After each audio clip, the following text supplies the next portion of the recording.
बड़ी खबरों पर।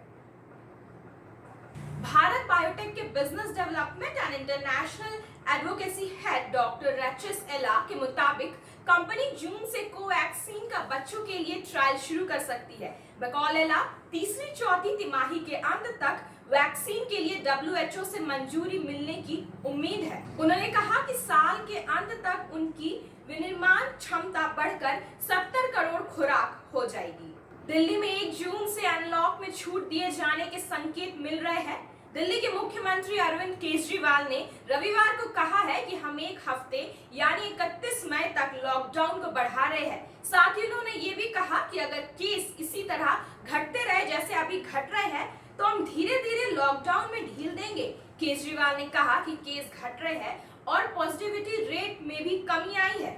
तीसरी लहर के आने की आशंका है और हम इसके लिए तैयारियां कर रहे हैं, पर भगवान ना करे कि कोई तीसरी लहर आए।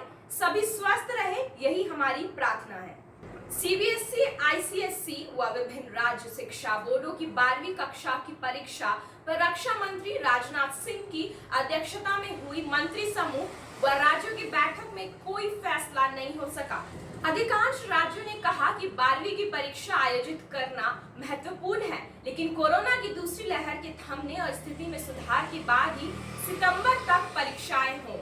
दिल्ली और महाराष्ट्र ने न सिर्फ परीक्षा रद्द करने की सिफारिश की, बल्कि दिल्ली ने यहां तक कह दिया कि परीक्षा देने वाले देश के 1.4 करोड़ बच्चों और टीचर स्टाफ के वैक्सीनेशन के बाद ही परीक्षा ली जानी चाहिए। इसके लिए केंद्र को फाइजर कंपनी से बात करनी चाहिए। योग गुरु रामदेव द्वारा एलोपैथी को बेवकूफी बताने वाला बयान वापस लेने के बाद स्वास्थ्य मंत्री हर्षवर्धन ने कहा है कि उन्होंने जिस तरह पूरे मामले को विराम दिया है वो उनकी परिपक्वता दिखाता है। उन्होंने कहा, हमें पूरी दुनिया को दिखाना है कि भारत के लोगों ने किस प्रकार डटकर कोविड-19 का सामना किया है। निसंदेह हमारी जीत निश्चित है।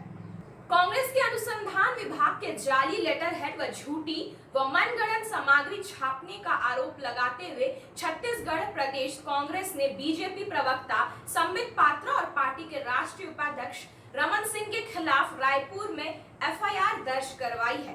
पुलिस इस मामले में आज रमन सिंह से पूछताछ करेगी, जबकि संबित ने 7 दिन का समय मांगा है। नोएडा के सेक्टर 58 थाना पुलिस ने ब्लैक फंगस इन्फेक्शन के इलाज में उपयोगी इंजेक्शन की कालाबाजारी करने के आरोप में एक फार्मेसी के सुपरवाइजर समेत 2 लोगों को गिरफ्तार कर एम्फोटेरिसिन B इंजेक्शन की 2 शीशियां बरामद की है। बकौल ADCP रणविजय सिंह आरोपी 2000 से 3000 का इंजेक्शन सोशल मीडिया के जरिए मरीजों के परिजन को 15,000 से 20,000 में बेचते थे। अब रुक करते हैं कृषि विभाग से जुड़े खबरों की ओर। देश के कई राज्यों के लोगों तक मिठास पहुंचाने वाले पंजाब के किसान खुद कड़वा घूंट पीने को मजबूर है। उत्तर भारत में दोआबा के खरबूजे व तरबूज मिठास व गुणवत्ता के मामले में बेहतरीन माने जाते हैं। इनकी डिमांड भी अधिक होती है। इसके बावजूद इसकी खेती करने वाले किसानों के लिए अपनी फसल की लागत निकालना भी मुश्किल हो रहा है। बिचौलियों के वारे न्यारे हो रहे हैं। बिचौलियों किसानों से खरबूज और तरबूज महज 2.5 से 3.5 रुपए प्रति किलो की दर से खरीदते हैं और मंडी के बाहर 15 से 20 रुपए प्रति किलो बेचते हैं।